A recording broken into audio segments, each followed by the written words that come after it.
right. What a great morning this is, and so happy to see you. As always, a welcome to those of you on Facebook. Thanks for joining us wherever you happen to be. We get notes from all over the place, and we're glad that you're jumping in and interact with Michelle online all you would like to. And if you have any questions or want to know what's going on more, make a note on there on Facebook to Michelle, and she'll track that down for you. She would be happy to do that. And let's see, tonight, if at 6 o'clock, we do have a pastor study in the brick house. It's pretty safe. You get enough room to spread out a little bit. We're in Daniel, and we're doing a little bit of more of an academic study of Daniel, and it's actually the lion's den. So it's chapter 6 tonight. You could do that online, or you could drop in with us. Tomorrow, right in here at 11 o'clock, is Colonel Schumacher's memorial service. And so that's at 11 o'clock, and Martha's amazing, and keep praying for Martha, and then also for the service tomorrow. Father, thank you for the opportunity you've given us to be here today. We're grateful. We can't get enough of the baptisms. How encouraging. We ask that your Holy Spirit would continue to work in their lives and ours as well, especially as we look at this text in Mark 14. Have it speak to each of our hearts. In Jesus' name, amen. As we're coming out of COVID, and it seems like we are, vaccinations, and the numbers are getting better, I think it's important to remind us of what we said last year at this time, which was we're not wanting to come out of COVID the same way we went in. I think it's that God has given us a great opportunity as a church to have paused and to evaluated what we do and why we do what we do. Are we accurately fulfilling the expectations that God has for each of us and as a church? Routine starts to set in. It did in your own lives, where we think that playing music or speaking for 30 minutes is what it's all about, and that's not what it's all about. Success on Sunday mornings are when we come together and worship God and listen to His Word and encourage one another. That's what it's about, and that's why if you're able on Facebook, if you're able to make your way back in here, I'd like to encourage you to do that. The interaction of this body is the very thing that God has called us to. And within this environment, we get to enjoy worship, many generations coming together and worshiping. We're not merely intended to run an event, but rather we're to connect with one another and care for one another, and above all else, to see men, women, and children come into a saving knowledge of Jesus Christ, and then to see them, as we did this morning, baptized, where they now are going to be reaching others as they continue to grow. That's what we're about. And as I look back, I'll admit it, I'll be the first to admit, so much success was thought to be that we ran an event. It was a great event. All the logistics worked out, and what a great celebration. That is not the success that we're looking for. And you know that as a church, Palmcroft, for its many, many wonderful years, success is seeing people come to know Christ and be discipled in their faith to the point in which they can reach other people for Christ. That's what we're about. And as we're coming out of COVID and slowly making our way where it's safer to interact and safer to enjoy fellowship, we're doing so with an understanding of why we do what we do. I look at what's happened in Anthem. Anthem's a good example for us in that we want to see God do things here that are so extraordinary that it's obvious none of us had anything to do with it. Want to do something so great and see a movement of God so wonderful that everybody looks around and goes, oh no, I didn't have, that had to have been God. So there was Pastor Randy in Anthem, where he was extremely discouraged with the body, amazing body of Christians, but discouraged and not knowing what to do or where to go, and they were stuck where they were. And then there goes Pastor Jeff with his family driving up I-17 heading to Prescott for some days off. And as he drove by and through Anthem, he glanced over at the high school, which is where the Anthem church met. He glanced over at the high school, put his eyes back on the road, and then was consumed with thought, we should do something. This is out of nowhere. He called Randy and said, hey, could we get together and talk? I have kind of a crazy idea. Pastor Jeff sat with me and said, this is not my idea, but this is what I'm thinking. Could I talk to Randy about it? There they sat, and as Pastor Jeff started by saying, I don't mean to offend you. How's that for a starting of a conversation? Grab my coffee, I want to refill, and I want to leave. He goes, I don't mean to offend you, but what would you think if approval by Palmcroft and approval by your church, hey, I don't want to say it, what would you think if we just took you over? Randy was emotional for the next 15 minutes.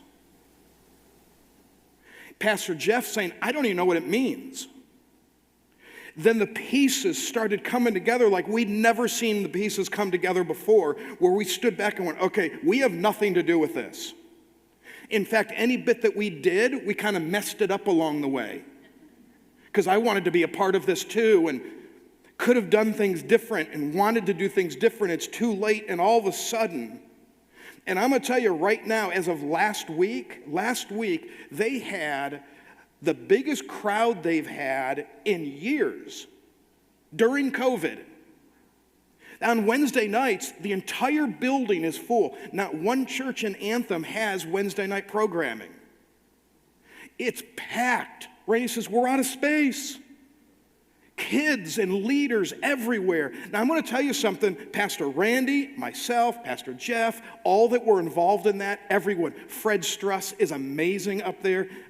Kent Taylor is remarkable. Now we have Jason Lehman involved on our deacon board that's from up there. You ask anybody about it, not one person's going to take credit. Well, we know you'd be lying, that's why. Don't think that everyone's being humble. I can't take credit for that. You'd never believe me. It's God working.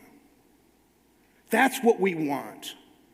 And I'm going to suggest an area this morning out of this fun passage. I'm going to suggest this morning an area of generosity.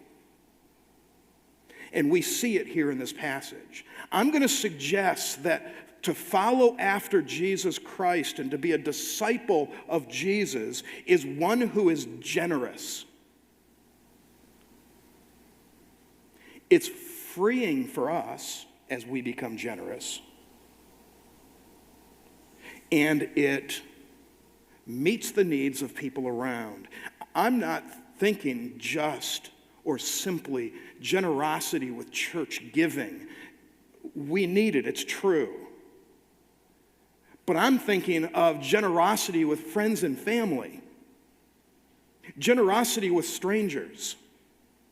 You see, financial generosity, what money does is money grows roots in us. And unless we keep it moving and keep doing something and show generosity, we will find ourselves, we'll find ourselves much like an American, with tons of resource and tons of money just coming and going, and you say, oh, I don't make tons. No, around the world, yes, you do. Yeah, you do make tons. And how do we show a generosity? So take a look at this passage, and it is very interestingly placed. Mark 14. We're going to start in 3, but note in your Bible what verses 1 and 2 we're talking about. And then note what verses 10 and following are talking about. So not only is Mark conveying these stories, he puts them in places on purpose. That's why so often they're not chronological, they're actually thematic. And so you have a plot to kill Jesus in the first 2 verses, and then you have Judas betraying Jesus in verses 10 and following. And then stuck in the middle, a passage that is likely found in 3 of the Gospels, possibly all 4. Some of the facts are a little different, so it's hard to tell, really. Most would agree it's found in Matthew, Mark, and John. And the story in Luke may be different. But look what happens. And while he was at Bethany in the house of Simon the leper, as he was reclining at the table, a woman came with him with an alabaster flask of ointment of pure nard, very costly. And she broke the flask and poured it over his head. And there were some who said to themselves indignantly, "Why was this ointment wasted like that? For this ointment could have been sold for more than 300 denarii, that's 25 grand, and given to the poor." And they scolded her. And Jesus said, "Leave her alone. Why do you trouble her? She has done a beautiful thing to me. For you will always have the poor with you, but whenever you want, you can go and do good for them. But you will not always have me. She has done what she could, and she's anointed my body beforehand for burial. And truly I say to you," this is an amazing verse, "wherever the gospel is proclaimed in the whole world, what she has done will be told in memory of her." So take a look at this for a moment, and in your notes, it's a giving out of expression of heart. The perfume, pure nard. If you want to really impress your wife, buy her nard. Wouldn't that be really sweet? "Honey, I got you a big old jar of nard. You can cook with it, you could eat it, or you could rub it all over your legs. I don't care." Huh? And that's sweet? What a nice little gesture. Many believe that this actually was an heirloom. Many believe that this has been cast down through the family. It was the most valuable thing she had. Based on even the jar that it was in, this jar that's referred to is known to be a jar that holds really expensive stuff. So it all fits the story. And forget about the response of the people for a moment. First, consider the response of Jesus.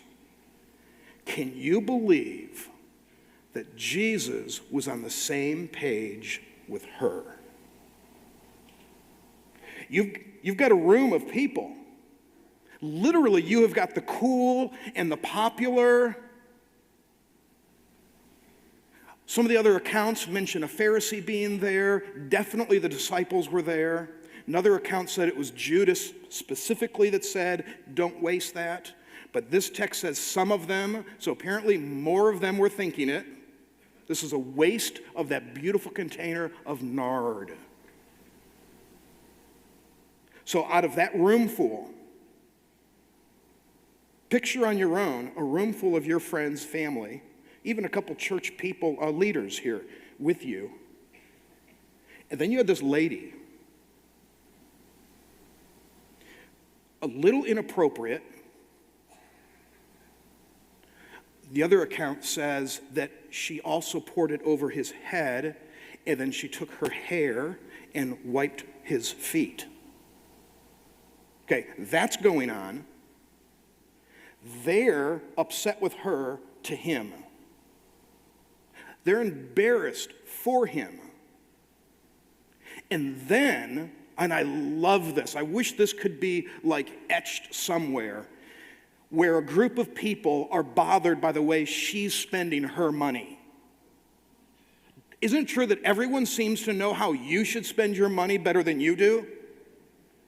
I mean, it's like they might as well come up to you, and we all have this too. Well, I was praying, and God told me to speak to you on this subject. And then they want to speak, and they want to correct you on this subject. Which my line, you need to do that to me sometime so you can hear it live. My line is, oh my goodness, I can't believe it. I was actually with God this morning, and he never mentioned it. So I'll ask him again tomorrow morning. And out of the whole room, who did he connect? Who was his heart connected? It was her. She connected with her.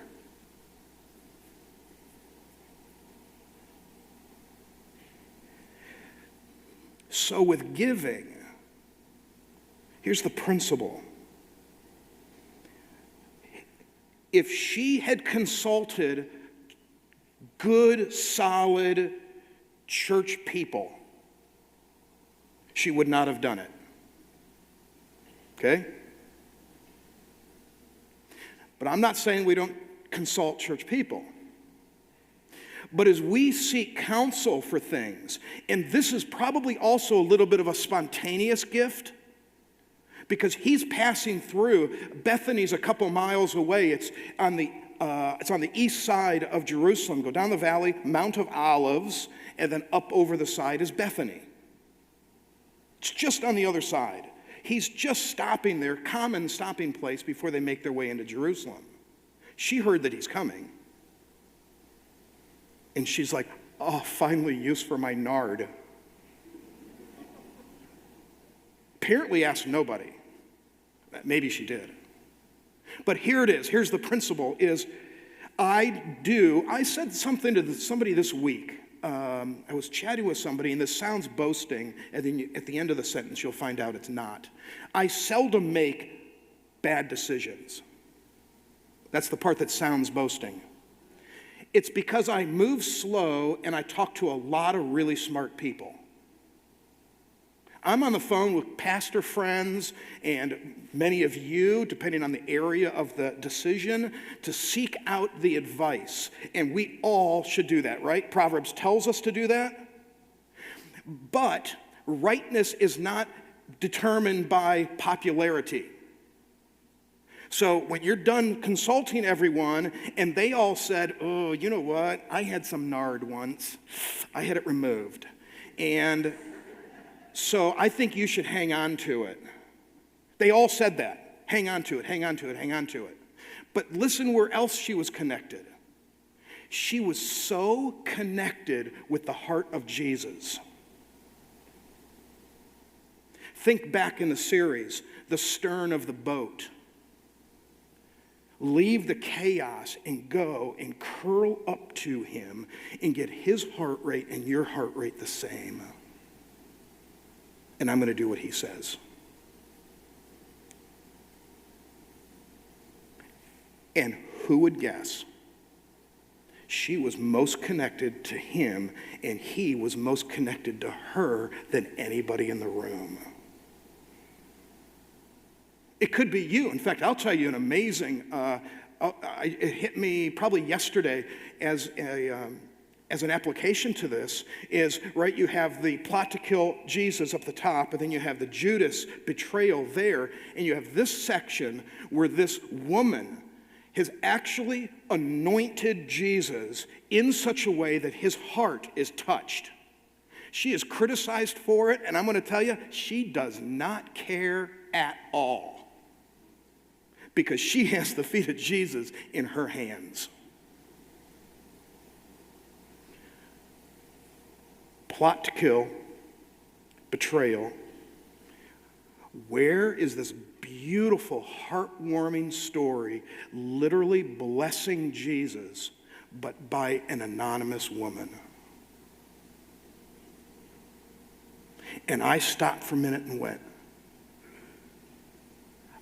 I can put a smile on Jesus' face. Yeah, me, I'm a nobody. See, I'm a college student. I'm just in a dorm with many others, and I'm only there if I'm paying. If I'm not paying, I'm out. I mean, that's how important you are. And there you are, and you're like, how does it matter? I see these great people on TV, and I see great people that are doing things. Yeah, they sure are. And in the middle of all of that, you, who are not anonymous, you have the ability to go and to sit quietly with Jesus, and you have the ability to be generous. Wow, and you may even get criticized for it. Your kindness can cause an awkwardness. Your kindness can cause a rift. Like, that's not even possible. I mean, you take this lady, she has that jar. This is remarkable. I read this once, and I don't even know if I put the quote down in here, but I read this where they said, if she had decided to take the cap off and just dab a little bit, okay, and use it over the course of 6 years, nobody would have said a word. It's $25,000. Nobody would have thought a thing of it. Go ahead and use it. It's a beautiful perfume.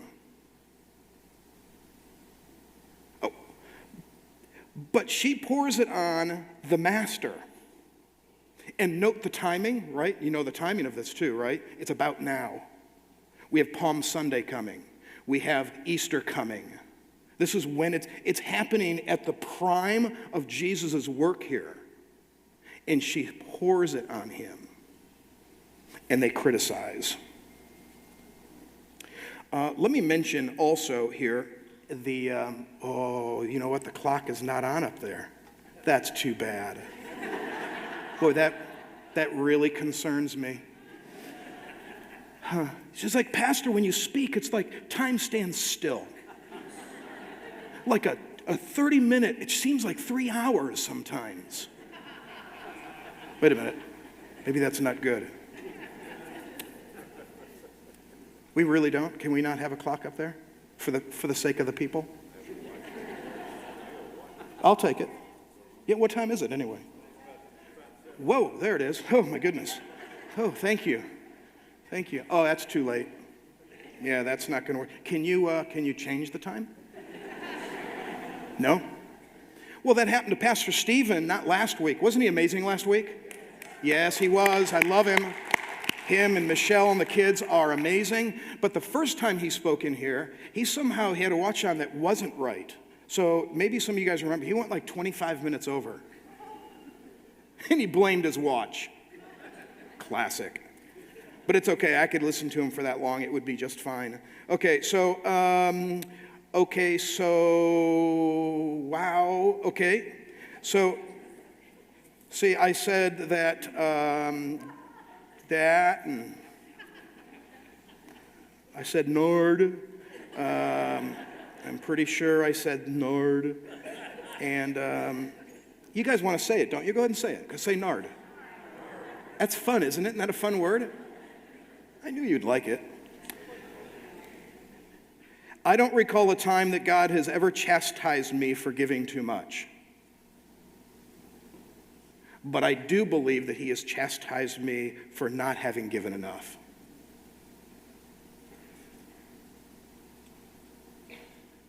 It's like when you go to heaven. Remember, I've said this before, that you go to heaven where you stand before, well, you got to get through Peter at the gates. And then you stand before God, and he's not going to say to you, you were too much full of grace. You shared too much love down there. That was your problem, right? He's not going to do that. I think the idea of that we just give more freely, we give more spontaneously. Husbands, the rationale gets in the way, and we go, I don't want to buy flowers because they're just going to die in 3 days. It's not practical. No, that's funny, because this wasn't practical either. Literally squandered 25 grand right on the spot. And Jesus, his heart to her. The rationale said, waste of money. Or buy your wife plastic flowers. Wives love that. They love the plastic ones. And then after like 8 months, you hose them off and they just get clean again. So you could do that too. We think of that with a dinner. We want to do something really nice for your wife for dinner, and it's a little on the expensive side, and you're like, oh, I probably shouldn't. Do it. Just do it. See, what we do is we treat money as a god.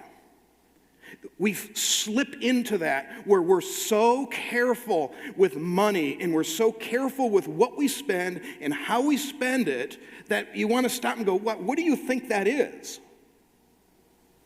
You think that's a god in your life? You're treating it like one. Spend it. Buy that kid something, somebody in line, or a lunch, and just pick up the lunch for somebody, or somebody who needs clothing and you have needs. And right, am I not reminding you of things that you already do? I'm just fueling it for you. The clothing company, unbelievable the bags of clothing that comes in.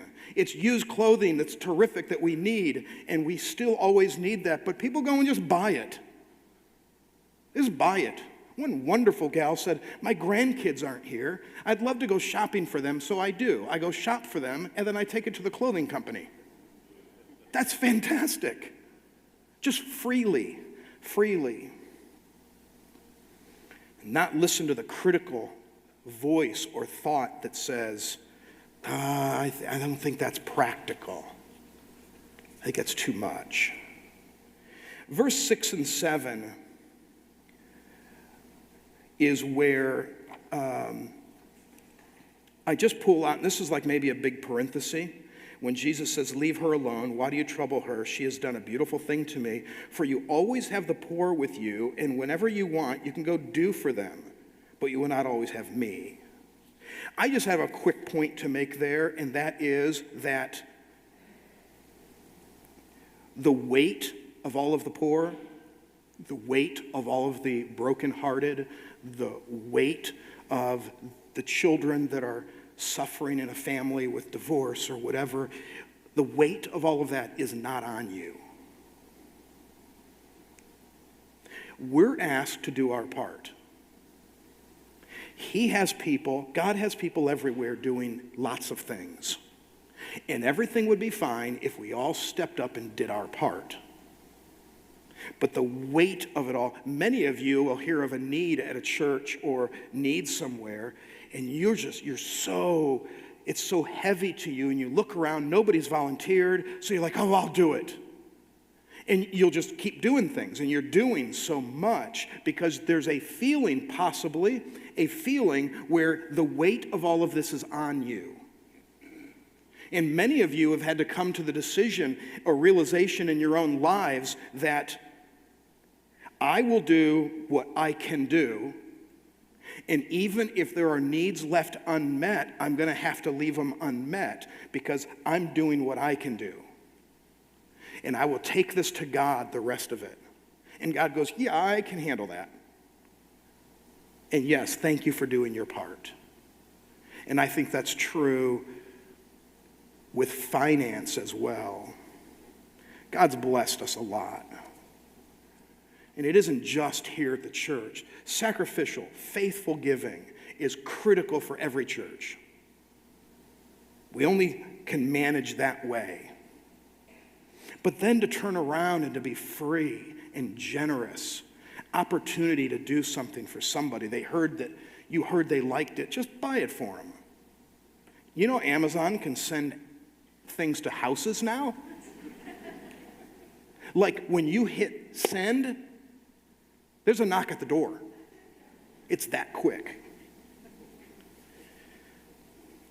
Grant and I had lunch one day up in Cottonwood, and we still laugh about it. It was with a couple missionaries and their younger elementary age children who were somewhat special needs. And then it was just me and Grant, and it was a long lunch. And Grant, being a bit sight impaired, I guess we'll say, he still caught on, and you could tell when he kind of tilts his head, he's looking for a couple spots in his vision where he can see a little bit. And he realizes that the little girl next to him was eating the French fries off of his plate. Well, I saw it way before he did. And being a dad, I'm protective. I'm a dad, take care of things. I acted like it didn't happen. I thought, I'm not getting involved. It's a missionary kid. I'm thinking, have all of Grant's fries. I really don't care. And so then it's awesome when Grant will look up at me. And he can't really see me, but he is hoping that he sees me, him looking at me. And so he glances up with a tilt. And I just looked away like nothing's going on, and he's just sitting there wondering what to do. How many of you hate it when people touch your plate in food? Some of you that way? Yeah, okay, some of you. Yeah, I will take food off your plate next time I see you. Yeah, just teach you. So then, a minute later or so, I saw, because Grant's mind, who knows what's going in on this? I mean, you're like, I'm going to get Dad later. I'm going to hurt him. And Mom should be here with us. She was out of town. And all this is going through his mind. And then what I saw him do was he slid his plate over between him and her. I know, me too. And I'm waiting for, now you flip it at her? What are you doing? I mean, this is, like, that's a good first step, but you're going to hurt her, aren't you? He slid it over in between, and she kept eating them, and so did he. I know. Glad I didn't get involved, right? See, I was protective. I knew it was best that I didn't solve that. So I've been thinking this week more of, I need to slide my plate over. God has been so good to us. Slide the plate. If it's a neighbor that needs something, if it's a friend, college students, are you always just somewhat poor? Am I right? Should we have everyone like adopt one of you? It's just purely cash relationship.